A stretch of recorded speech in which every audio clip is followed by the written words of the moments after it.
My name is Mark Sperling from Group Y. Welcome to ASC Action Sports and Culture.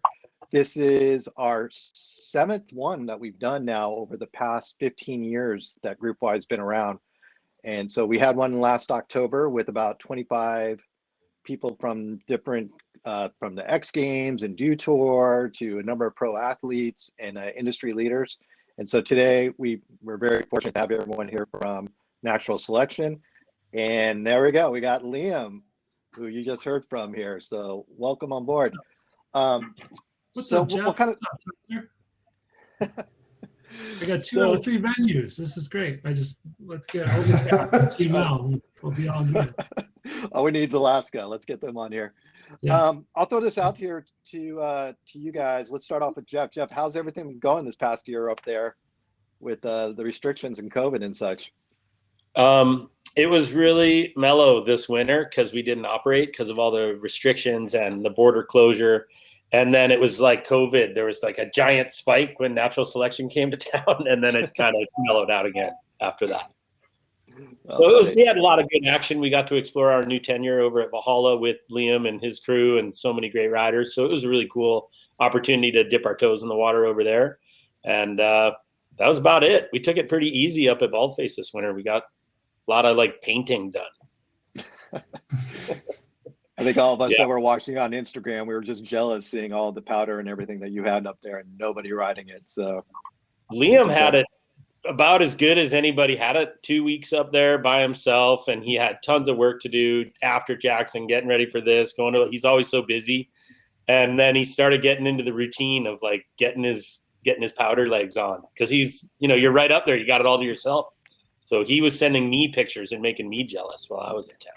But it was such a trip. It was a little bit of like water everywhere and not a drop to drink. Like you're surrounded by POW and epic terrain, but you're by yourself. So you really have to step lightly and make sure you don't get in over your head. And like I did a bunch of solo touring, but you just really had to be mellow because nobody's coming to get you.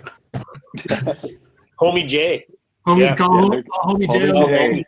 Hope you can get to that radio in your pocket if you end up in a tree well.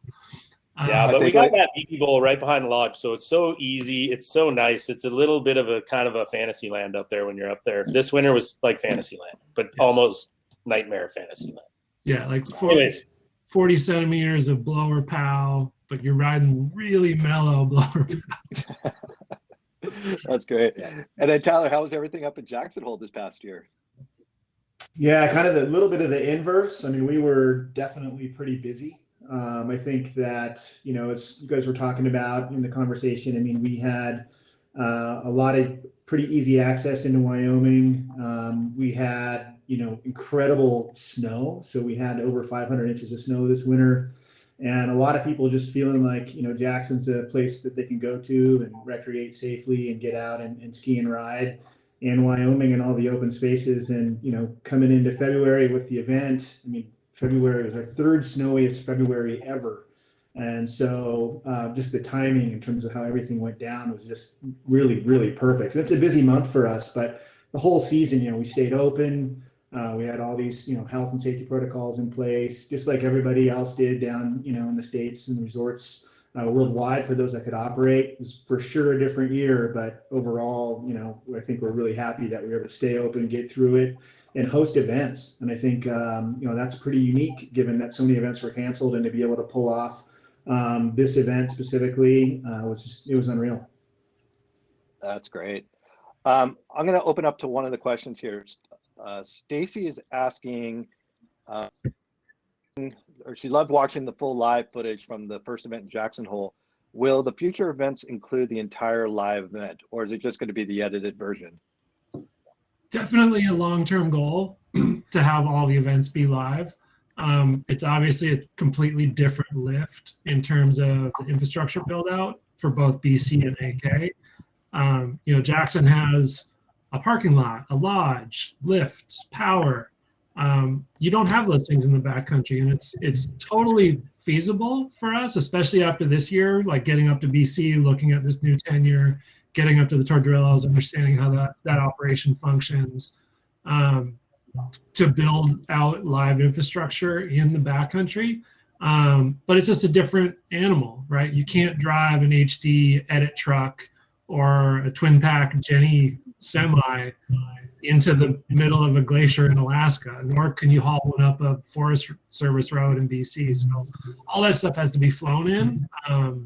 And now I've got a pretty good handle of what it would take, but it's really just a financial hurdle to clear, right? Because it's so much more expensive to build that infrastructure from scratch in the middle of nowhere than it is to haul it up to the base of the mountain and plug it in. But for sure, that live experience is the long-term goal. The remote production, it's called REMI.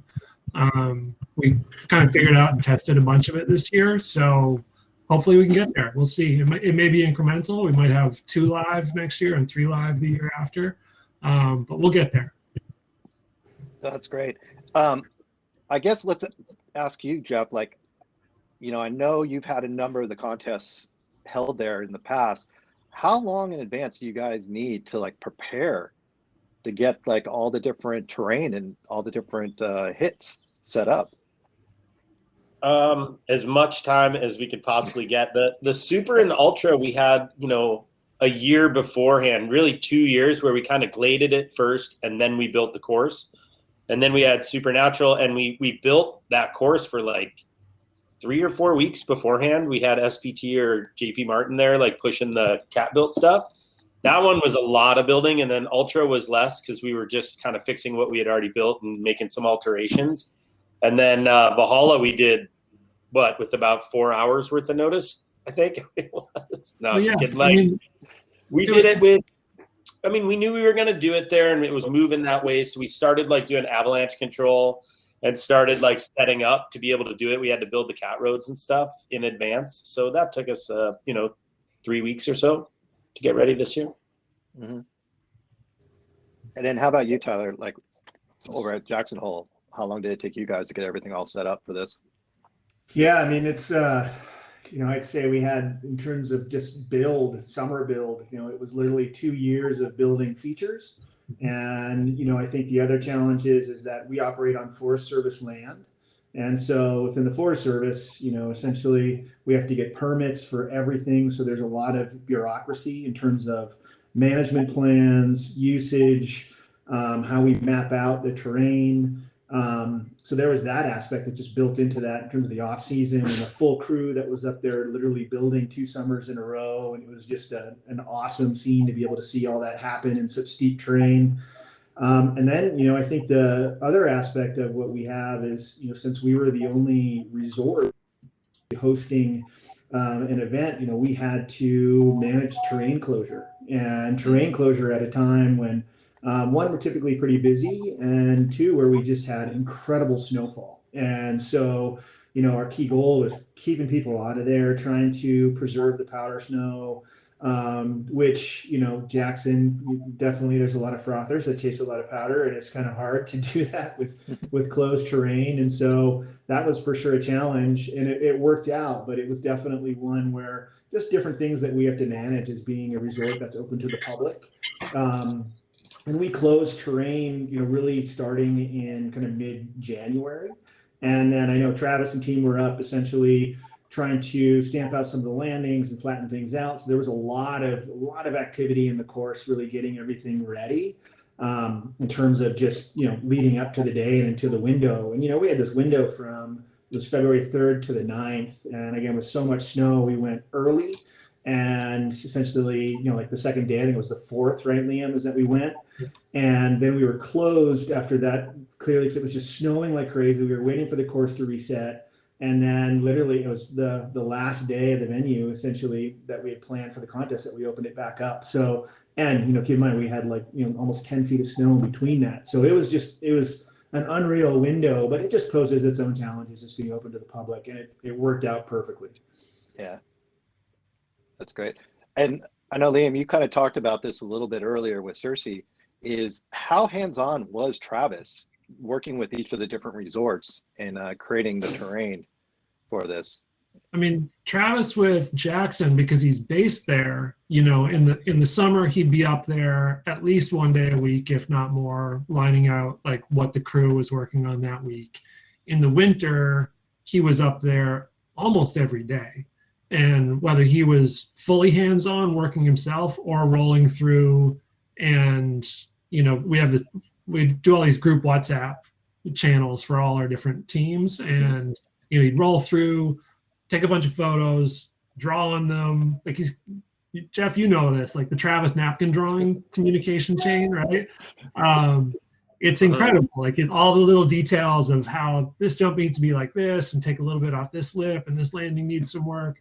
He's really, really detail oriented with all that stuff. And then with BC and AK, because he wasn't able to be there, it's just constant comms, like calls every night, sending back images every day. He's super involved, especially when it comes to things that impact the riders, right? Because he's coming at it from that perspective and really wants to make sure that the experience is as good as it can be, the terrain and the features are as good as they can be. And his passion for that really pushes us all to like maximize the experience for everyone. That's great. Jeff, I know you and Travis have done a lot over the years. How was that experience working with him again on this? It was, great.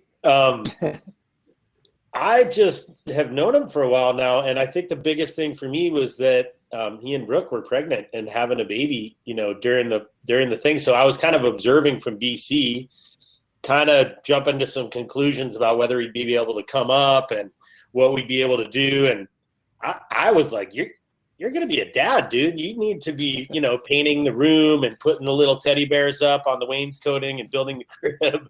So I really thought it was neat watching him do the Jackson event, keeping his head so present.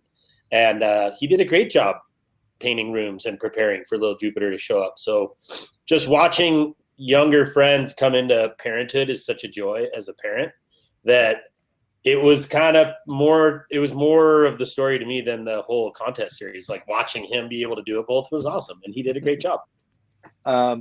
So one question somebody's asking, Meredith is asking, were there Avalanche Guides used for Alaska? All three, 100%. Yeah, I mean, Jackson has Ski Patrol manages Avalanche terrain, but they have a specific team that does mitigation at Jackson. And Jeff has an incredible team of guides who were 100% involved way before we even showed up. Like Jeff referenced the control that was done. I'm sure a lot of folks are aware there was pretty significant weak layers in the snowpack all through the Rockies and the interior this season. But because we worked on everything in advance, we had a pretty high level of confidence in the safety of the venues. And a lot of that comes from, it's different mitigation techniques depending on which venue. In BC, it was bombing. In AK, it was bombing. In Jackson, it's ski cutting and skier compaction and a bunch of other techniques that we've worked out specific to that venue. But yeah, full guide teams who make the safety call, on our behalf as far as where we are on slope. Yeah, there's Trav. What's up? There he is. Cheers, Welcome, guys. Travis. I've been really enjoying this. Hey, bud. What's up, Trav? Oftentimes I talk a lot about subject matter, and all these guys are very much involved on all sides of this, and everyone has their own perspective on how the interact with the goals. So I've been enjoying this. I think it was great. Well, welcome, Travis. It's great to have you here. I know you were kind of hiding behind the scenes here while everyone else was talking. And so, I think a lot of people have a lot of questions to ask, and, we can just throw a couple out here to you right now. What was like your vision for this year's contest compared to some of the other ones that you had in the past? Like, what did you want to see progression wise with it? Progression wise, I think it was, this season was about building a foundation and trying to realize total success with at least one event. I think that was kind of our goal. I think we kind of surpassed that goal with there being, different styles of success at every stop. I think obviously, being able to have a kind of season opener in Jackson the way that it ended up working out, was thrilling, because it was like, all right, yes, this was what we've been talking this game for 2 years now. And yeah, that's how we're hoping it would run. That's how we believed that it could run. So, hats off to Tyler and the whole team at Jackson. And I think it was kind of just trying to share and showcase what we know is possible, and us just putting our heads down and doing the work to get it there. That's great. So I guess I'll throw a question out to you and then the others. You were talking about, or Liam was talking about, potentially new resorts in the future, or going to different locations. What would be like your ideal list of next venues or next locations for the future? How long we got? Top He's 5. been around. I mean, what gets us excited about new locations in new areas is that, so much of what we're attempting to do is highlight the uniqueness with different areas on the planet, and even different kind of subregions, even like here in the lower 48. The different snow, the different terrain, the different approach that is conducive to riding in that area. All of that, I think, kind of goes underneath the big umbrella of what Natural Selection Tour is. And so, people laugh at us when we, say, I think we can even do one of these on the East Coast. I mean, and while of course it's like, pushing the limits of kind of what you think this is, at the end of the day, it's a question I get asked a lot, is like, what's your favorite place to go riding? And the honest answer is like, a place that has great conditions and a good crew of people with you that day, because every place has their day. Some places have more of those days than others. But ultimately, so much of it is dictated by how you embrace the natural terrain and of that area. So without giving you an actual list, I'd say that's kind of the answer, really. It'll be a wait and see. We'll definitely look forward to hearing the announcement for next year for sure.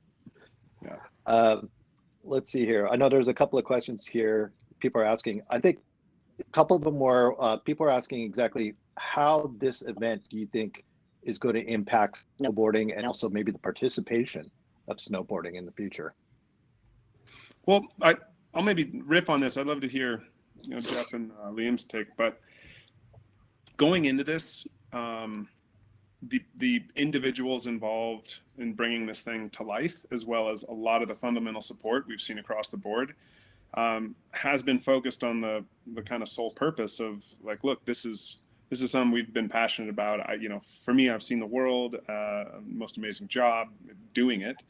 And it's been headed in this direction for 50 years since its inception. And we find ourselves in a unique position to help bring this thing to light. I think it's headed this direction.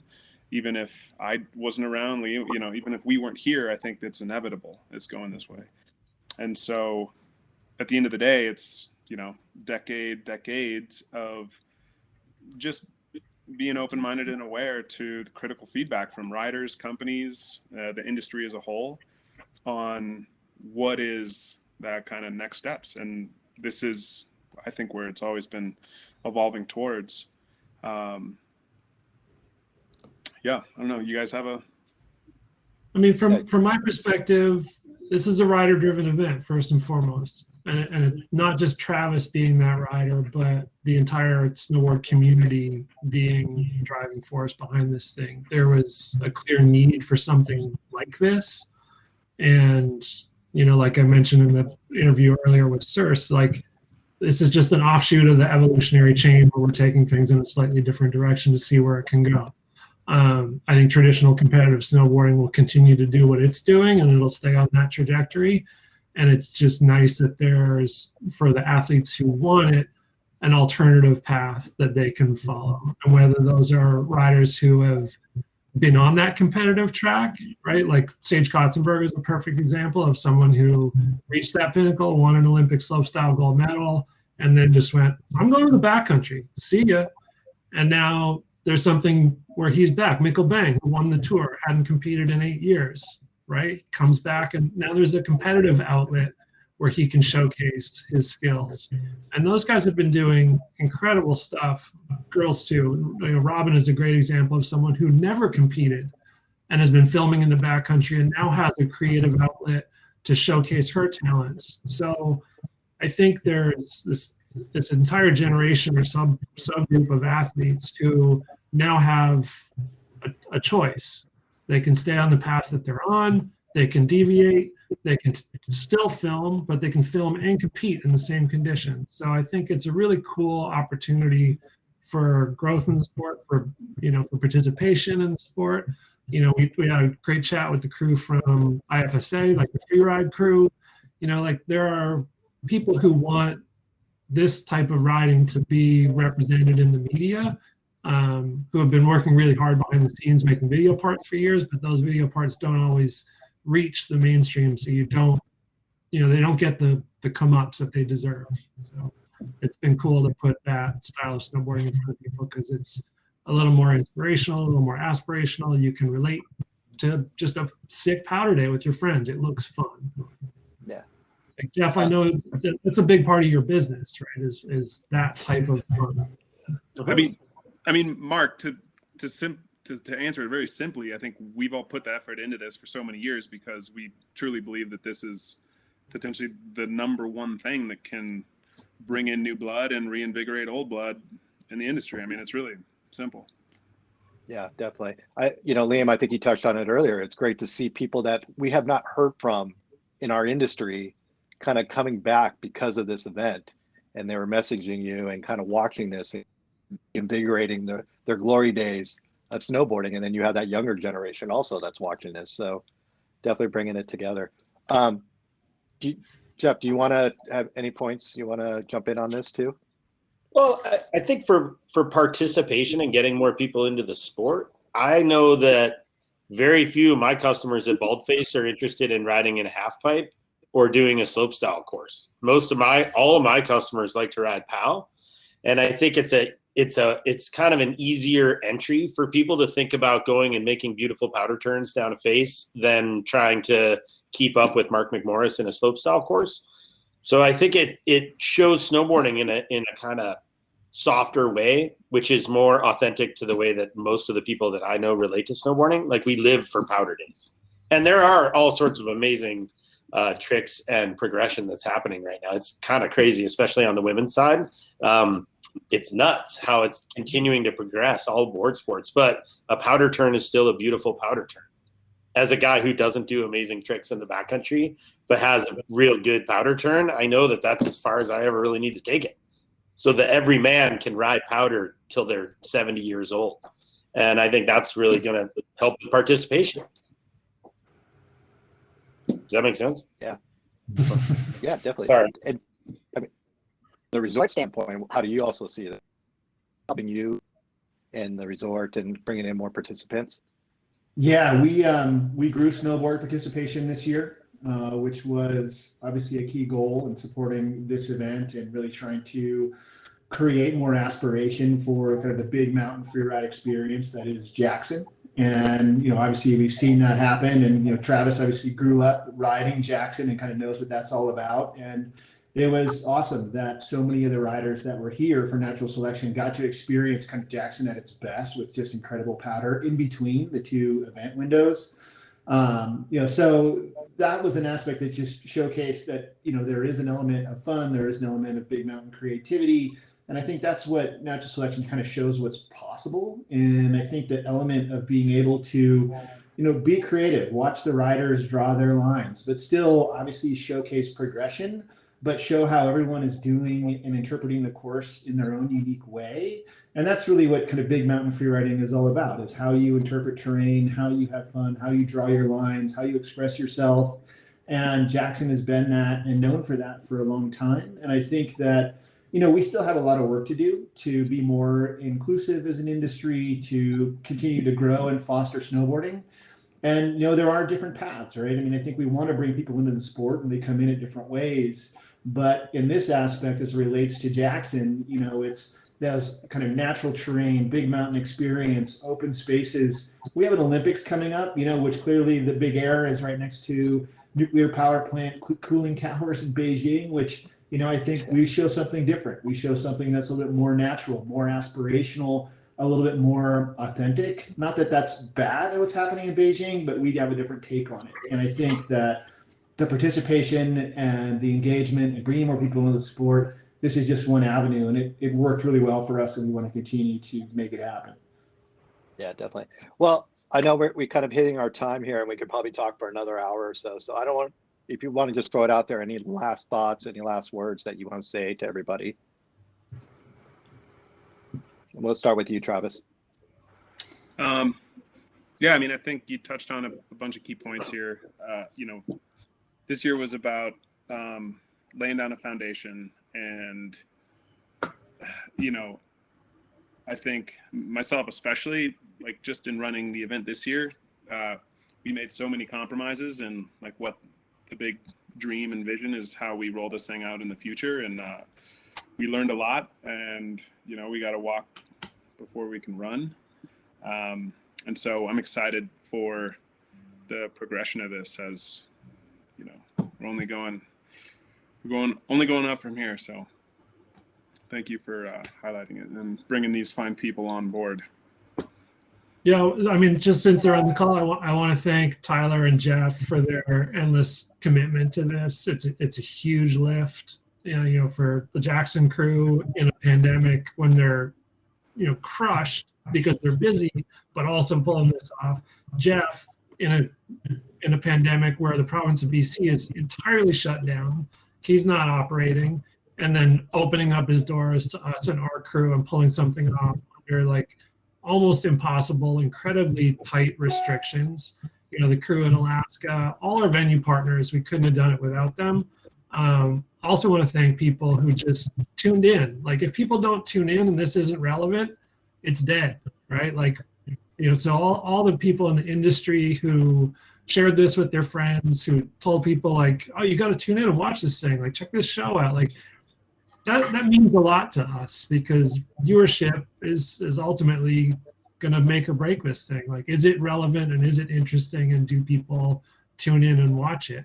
So, thanks to the industry for supporting it, all our partners. We had Yeti as our title in Jackson, Ford Bronco as our title for the BC event, Hemp Fusion, our title for the Jackson event. They all took a huge risk on this thing this year, especially knowing like at any moment the state of Wyoming or the province of BC or the state of Alaska could just lock it down and it would be over. So, for everybody who believed in this, to get us through this first year, thank you. It was huge and really appreciated. And I think we were all just so emotionally involved that we were just like, it's gonna go, But not everybody has that faith. So thank you to the folks who did. Jeff, any last thoughts? I was just thinking of what to say. I was going to put it this way with an analogy of, I've watched Travis ride up at Stellar specifically, where, and we've all watched him drop in on stuff, and you're like, what the hell? The hell are you thinking, man? Don't you see how crazy that is? Like, you're nuts. But after riding with him a bunch, you get a lot of confidence that he's going to find that little way to do it. And this one in November, it was like he was just mocking towards a 1,000-foot cliff with no landing. And I'm like, what are you doing? Like, you're crazy. And I'm standing here now watching him with a straight, perfect landing, riding away from it. So, it's a step on the path. And I think if they can keep this thing going, they're going to create something that's going to be a lot bigger than what it is right now. And the evolution is really fun to be a part of, for sure. And it's an art trying to make a rugged, hard landing look like it was perfect. But having Jeff and Tyler on, I mean, this is a perfect opportunity just to also point out that, like, we went into this with the aspirational attempt at symbiotic relationships with everyone who has touch points with our event. And again, it's about long-term goals. So, Tyler, any last thoughts? Yeah, I just say, I look forward, just like all of us, seeing how we realize the full potential of natural selection. And, I think we pulled off an amazing feat amidst a pandemic. I mean, it was unbelievable, the amount of effort, and clearly to use that as a proof point in terms of where it can go and what the potential looks like. The future is bright. And I think that as we look ahead and being able to see how we activate and expand and engage, not just only up on the course, but thinking about, in kind of the broader content stream and programming and kind of what it means. And, I do think there's so much more there to look at in the future as it relates to moving beyond this situation and really, like I said, realizing its full potential. Cheers. Thanks for watching, everybody. Yep. Thanks, you guys. Appreciate it. Take care. been a pleasure. Come on back now. You hear?